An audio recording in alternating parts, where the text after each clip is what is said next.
Hello students, welcome back to SMS study centre. आज हम बात कर रहे हैं चार्ट की के एमएस पावर पॉइंट के अंदर आप चार्ट कैसे ऐड कर सकते हैं और उस चार्ट के अंदर आप क्या क्या चीज़ें कर सकते हैं, वो सारी चीज़ें हम आज की क्लास के अंदर देखने वाले हैं। ये है हमारा क्लास 10th का चैप्टर नंबर 4 जो है एमएस पावर पॉइंट। ओके, अब चार्ट देखिए, चार्ट आपका क्या है। चार्ट आपको जब भी ऐड करना होता है तो आप सबसे पहले जाएंगे इंसर्ट टैब के अंदर। इंसर्ट टैब के अंदर आपको यहाँ पर ऑप्शन अवेलेबल हो जाएगा, ठीक है ना, चार्ट्स का। आप जैसे यहाँ पे चार्ट्स को ऐड करते हैं, ठीक है, तो वहाँ पर आपको एक चार्ट्स के बहुत सारे फॉर्मेट अवेलेबल होंगे कि आपको कौन सा टाइप का चार्ट यहाँ पर ऐड करना है। जैसे कि मैं यहाँ बात करता हूँ, कॉलम चार्ट है, लाइन चार्ट है, पाई चार्ट है, बार चार्ट है, एरिया चार्ट है, एक्स वाई स्कैटर है। ये अलग अलग वेरियस टाइप के यहाँ पर चार्ट अवेलेबल है। आपको जिस टाइप का भी यहाँ पर चार्ट चाहिए आप उस चार्ट को यहाँ पर ऐड कर सकते हैं। अब यहाँ मैं बात करता हूँ कि मैंने यहाँ पर ये जो डेटा है, ठीक है ना, ये डेटा क्यों बनाया है। यहाँ पर ये डेटा बनाने का रीज़न है कि आपको चार्ट में बनाने से पहले आपको यहाँ पर डेटा ऐड करना होगा। उस डेटा के अनुसार ही, ठीक है ना, या उसके फॉर्मेट पे ही आपका यहाँ पर चार्ट क्रिएट होता है कि आपने जो भी डेटा दिया है उस डेटा के आधार पर ही आपका एक चार्ट बन के तैयार होता है, ठीक है ना। यहाँ पर अगर आप उसको ऐड भी कर लेते हैं तो वहाँ पर आपको जो डेटा है वो मैनुअली वहाँ पर ऐड करना होता है, ठीक है। जैसे कि मैंने इसमें से एक लाइन चार्ट लिया है, बार चार्ट लिया है। उस बार चार्ट के अंदर यहाँ देखिए सीरीज फर्स्ट, सीरीज सेकेंड और सीरीज थर्ड दे रखा है, और कैटेगरी 1, कैटेगरी 2, कैटेगरी 3 और कैटेगरी 4 के अलग यहाँ पे आपको जो डायग्राम है यहाँ पर आपको शो हो रहा है। ओके, फिर मैं बात करता हूँ कि स्मार्ट आर्ट क्या है, ठीक है ना। स्मार्ट आर्ट आपको क्या देता है। स्मार्ट आर्ट आप यहाँ आपको एक अलग ग्राफिकल रिप्रेजेंटेशन देता है, जो क्या करता है, जो आपको विजुअली, ठीक है ना, जो विजुअल प्रतिनिधित्व होता है वो प्रदान करता है, जो आप जल्दी से और आसानी से बना सकते हैं। पावर पॉइंट स्मार्ट आर्ट के साथ आप सूची, प्रक्रिया, चक्र, पदानुक्रम, संबंध, मैट्रिक्स, पिरामिड, आरेख बना सकते हैं, ठीक है ना। अब आप स्मार्ट आर्ट के अंदर क्या क्या चीज़ें होती है मैं आपको यहाँ पर बता देता हूँ। जैसे कि आपके स्मार्ट आर्ट के दो जो एग्जाम्पल हैं मैंने यहाँ पे आपको शो कर रखे हैं, ठीक है।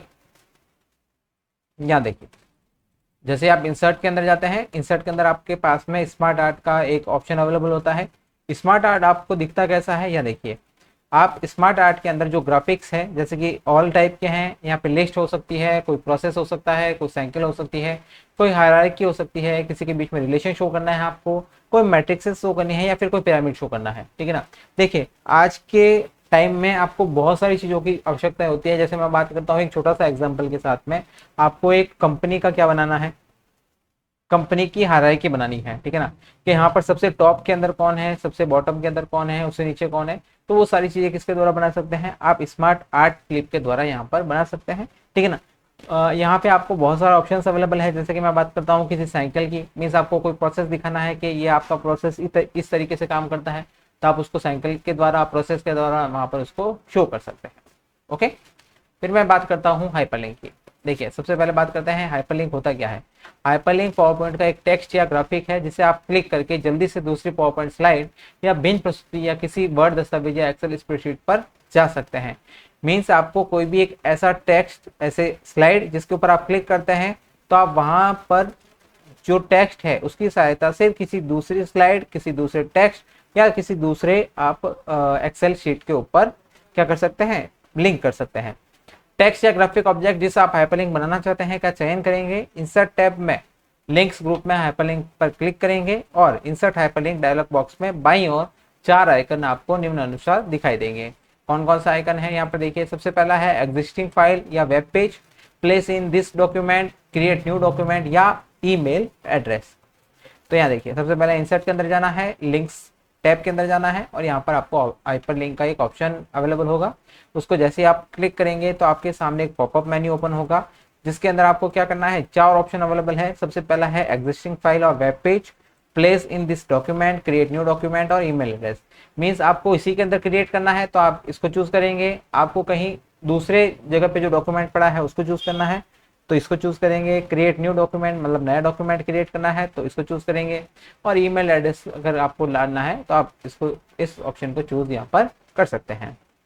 फिर बात करते हैं ट्रांजिशन प्रभाव की। अब ट्रांजिशन प्रभाव क्या होता है, देखिए, स्लाइड ट्रांजिशन एनिमेशन प्रभाव के समान होते हैं जो कि प्रस्तुति के दौरान एक स्लाइड से अगली स्लाइड पर जाते समय प्रकट होते हैं।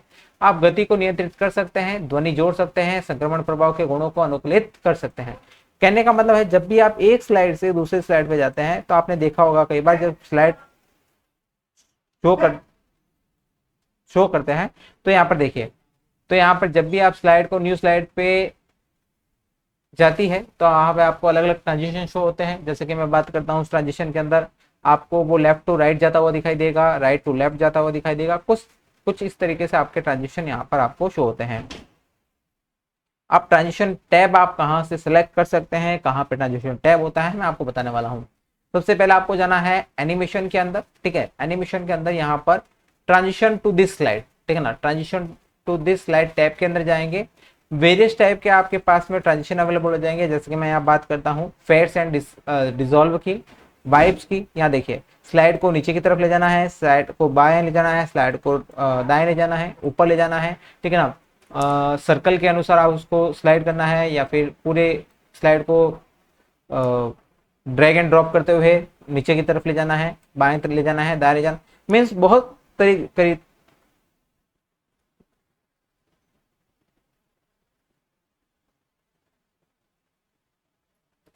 कई तरीके के आपको यहाँ पर जो ट्रांजिशन है वो अवेलेबल हो जाएंगे। आपको जैसा भी ट्रांजिशन चाहिए उसके अंदर, तो आप वो वहाँ पर उसको यूज कर सकते हैं। फिर मैं बात करता हूँ एनिमेशन की।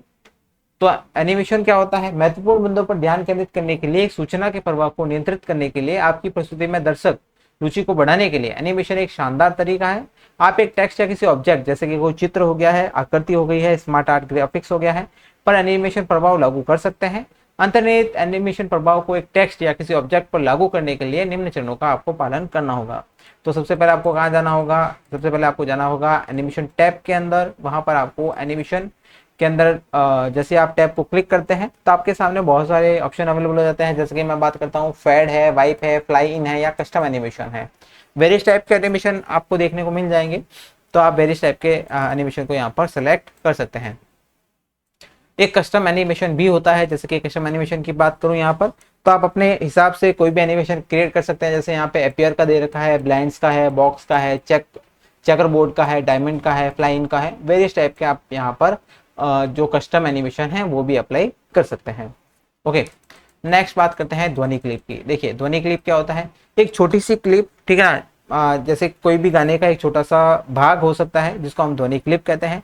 आप वो भी इसके अंदर ऐड कर सकते हैं। जैसे आप कई बार प्रेजेंटेशन के अंदर देखते हैं कि आपका जो प्रेजेंटेशन चल रहा है उसके साथ में पीछे से कुछ साउंड आ रहा है, ठीक है ना, या कुछ आवाजें आ रही हैं, तो वही आपका क्या कहलाता है, एक ध्वनि क्लिप कहलाता है। अब उस ध्वनि क्लिप को ऐड करने के लिए आपको क्या करना होगा, सबसे लास्ट में होम टैब के अंदर आपका साउंड का ऑप्शन होता है। जैसे आप साउंड ऑप्शन को क्लिक करते हैं आपके सामने ऑप्शंस अवेलेबल हो जाते हैं। जैसे कि मैं बात करता हूँ sound from file, sound from clip organisation, play CD audio track या फिर रिकॉर्ड साउंड। मतलब आप इसके अंदर रिकॉर्ड करके भी अपना ऑडियो है वो यहाँ पर डाल सकते हैं, ठीक है। जैसे कि मैं यहाँ करता हूँ साउंड फ्रॉम फाइल करता हूँ तो आपके सामने इंसर्ट साउंड, ठीक है ना, यहाँ पर एक पॉपअप मेन्यू ओपन होगा। तो आपका जिस लोकेशन पर भी साउंड की एक क्लिप है या जो भी आपकी MP3 आपने डाउनलोड करके रखी है वो आप यहाँ पर ओपन कर सकते हैं। इंसर्ट सीडी ऑडियो, ठीक है ना, मतलब आप सीडी से भी यहाँ पर इंसर्ट कर सकते हैं। और जो लास्ट ऑप्शन है वो आपका है रिकॉर्ड साउंड, आप इसके अंदर अपनी रिकॉर्डिंग भी ऐड कर सकते हैं। नेक्स्ट बात करते हैं स्लाइड शो को शुरू करना, ठीक है ना।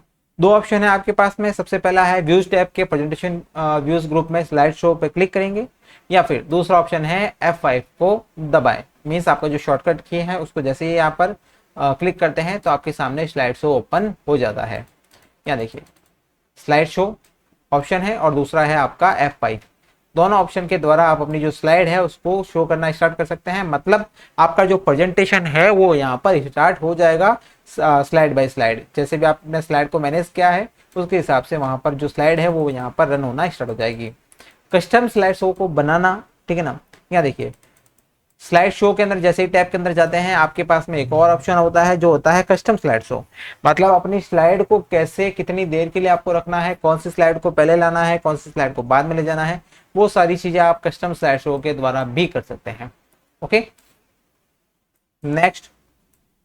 ओके, तो ये थी हमारी आज की क्लास जिसके अंदर हमने देखा है कि स्लाइड शो कैसे करते हैं, स्लाइड शो के ऊपर एनिमेशन कैसे करते हैं और उसके ऊपर ट्रांजिशन कैसे अप्लाई करते हैं। ओके, अब नेक्स्ट जो हमारा चैप्टर रहेगा वो नंबर रहेगा चैप्टर नंबर 5 क्लास 10th का। ओके,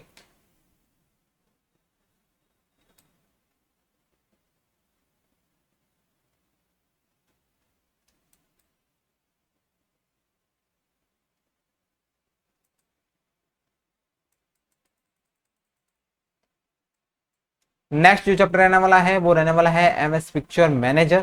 ठीक है ना, जो हम करने वाले हैं नेक्स्ट क्लास के अंदर। आज के लिए इतना ही। Thank you so much.